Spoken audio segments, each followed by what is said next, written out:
«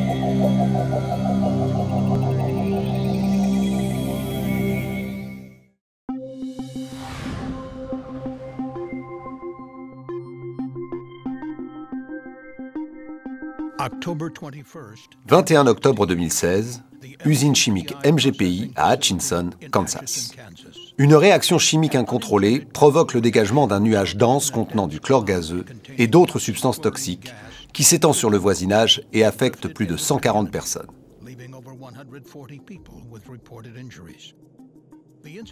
L'accident s'est produit pendant une livraison de routine quand deux produits incompatibles, de l'acide sulfurique et de l'hypochlorite de sodium, ont été mélangés par erreur, provoquant le nuage toxique.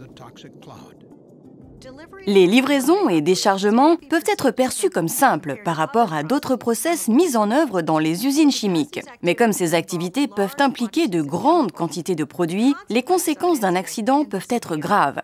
Notre étude de cas concernant MGPI souligne que les usines doivent porter une attention minutieuse à la conception et à l'exploitation des équipements de transfert de produits pour éviter de semblables accidents.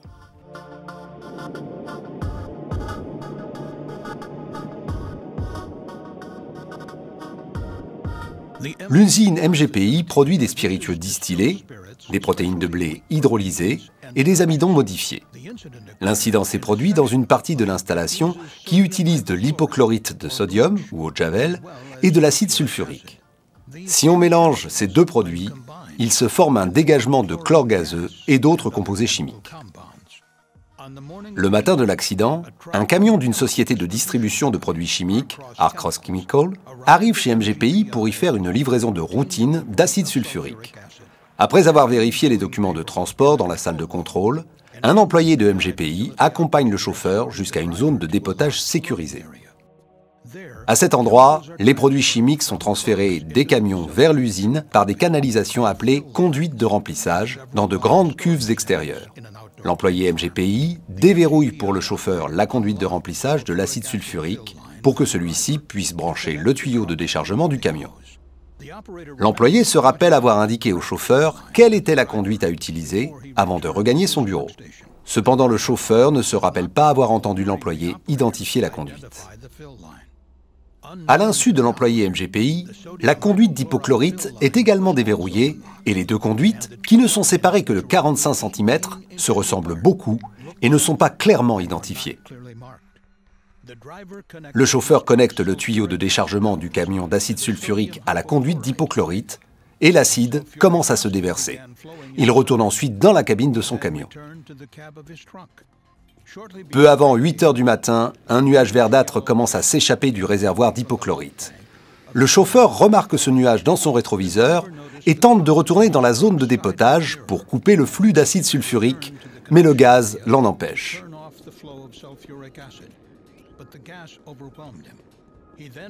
Il court alors de l'autre côté du camion pour couper une vanne de sécurité et de nouveau, le gaz lui barre la route. Il s'éloigne alors du nuage et s'enfuit vers une autre partie de l'usine. Au même moment, le nuage toxique pénètre par le système de ventilation dans la salle de contrôle de l'usine.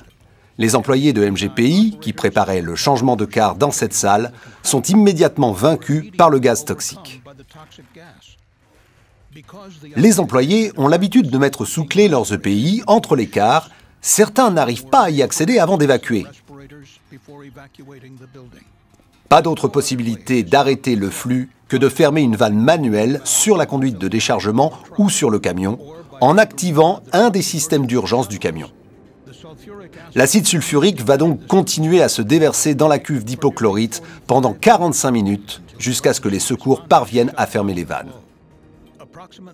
À peu près 15 mètres cubes d'acide sulfurique ont réagi avec 21 mètres cubes d'hypochlorite de sodium et ont créé un grand nuage contenant du chlore gazeux qui a rapidement dérivé hors du site. Les employés MGPI sont évacués hors de l'usine et 11 000 habitants du voisinage sont contraints de se confiner chez eux ou d'évacuer. Plus de 140 personnes, dont des employés de MGPI, des membres des services de secours, des chauffeurs de camions et des habitants, ont eu besoin d'une assistance médicale. Quelques-uns sont hospitalisés. La distribution de produits chimiques s'est développée sur une échelle considérable aux États-Unis. D'après une étude de l'Association nationale des distributeurs de produits chimiques, 39,9 millions de tonnes de produits ont été livrées en 2016, ce qui correspond à une livraison client toutes les 8,4 secondes. Le CSB s'inquiète que cela constitue un grand nombre d'occasions où un incident similaire à celui de MGPI peut se produire. John Hannigan est directeur de l'administration pour la sécurité des pipelines et des substances dangereuses, Bureau de contrôle des substances pour le sud des États-Unis. D'après les données de la période 2014-2017, les incidents de dépotage impliquant des branchements incorrects de tuyaux sur des réservoirs se produisent fréquemment. Ces incidents sont souvent assez graves, car ils mettent en jeu des quantités importantes de produits. Le plus souvent, ces incidents impliquent des substances comparables et résultent d'un surremplissage. Des incidents comme celui de MGPI, où deux substances incompatibles sont mélangées par erreur et provoquent une réaction chimique, sont moins fréquents, mais néanmoins sérieux. Depuis 2014, on recense 8 incidents similaires à celui de MGPI. Ces incidents ont fait 44 blessés et ont provoqué l'évacuation de 846 personnes.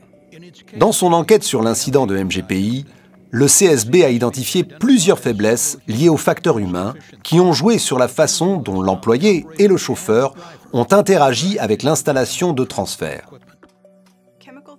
Les employés des industries chimiques et les chauffeurs utilisent de façon courante des équipements de transfert pour les opérations de dépotage. L'étude des interactions homme-machine, appelée facteurs humains, devrait être soigneusement conduite au moment de l'identification des risques, en particulier parce que les chauffeurs ne sont pas forcément familiers avec les installations de dépotage.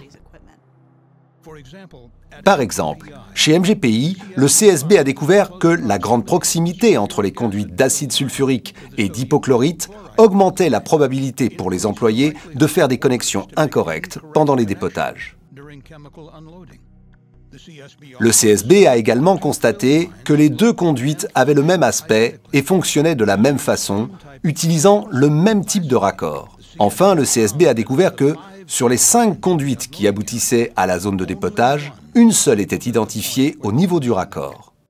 Un enseignement important de cette étude de cas est que les usines doivent évaluer leurs opérations et équipements de dépotage et de mettre en place des barrières pour réduire la probabilité des incidents. Cela doit être fait en tenant compte du facteur humain qui pourrait impacter les chauffeurs et les opérateurs dans l'utilisation de ces équipements. Cela peut aussi inclure l'éloignement des conduites par une distance suffisante, le choix des raccords utilisant des formes ou des couleurs différentes pour les différents produits chimiques et un étiquetage rigoureux des conduites.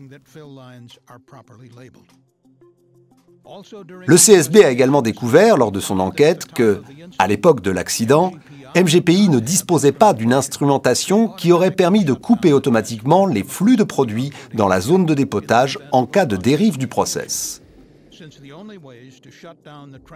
Le seul moyen était alors une intervention humaine dans une zone obligatoirement touchée en cas de fuite. Une fois la réaction enclenchée, seul un opérateur muni de l'équipement de protection adéquat pouvait intervenir. Un autre enseignement important de notre étude de cas, le management des usines doit évaluer les équipements et procédés utilisés pour les transferts de produits chimiques et, là où c'est possible, de mettre en place des systèmes qui permettent une coupure des flux de produits à distance en cas d'urgence. Le CSB a découvert que les procédures de travail de MGPI n'étaient pas en phase avec les pratiques usuelles dans l'usine. Le jour de l'accident, l'opérateur MGPI n'était pas présent lors de la connexion du raccord. Même si la procédure impose que l'employé vérifie la connexion et que ce soit lui qui ouvre la vanne de transfert, le CSB s'est aperçu que certains employés n'étaient pas au courant de ces étapes de la procédure et qu'ils laissaient les chauffeurs ouvrir la vanne de transfert. Ils pensaient que cela serait plus sûr car les chauffeurs portaient des équipements de protection en cas de fuite. Un troisième enseignement essentiel est que les usines devraient réaliser, en commun avec les distributeurs, une analyse de risque, puis développer et se mettre d'accord sur des procédures communes de dépotage pour s'assurer que les responsabilités sont clairement définies. Comme le démontre l'incident MGPI, et bien que les opérations de dépotage soient relativement simples vis-à-vis des opérations complexes mises en œuvre dans les usines chimiques, leurs conséquences peuvent impacter gravement les employés et le voisinage à cause des grandes quantités de produits transférés lors des livraisons. Des produits chimiques sont transportés et livrés chaque jour tout autour de nous. Comme ces livraisons sont si banales, le CSB recommande vivement aux directeurs des usines et des entreprises de distribution d'analyser et d'adapter les enseignements essentiels et de travailler ensemble pour éviter d'autres accidents comme celui de MGPI. Merci de votre attention. Pour de plus amples informations, consultez notre site csb.gov.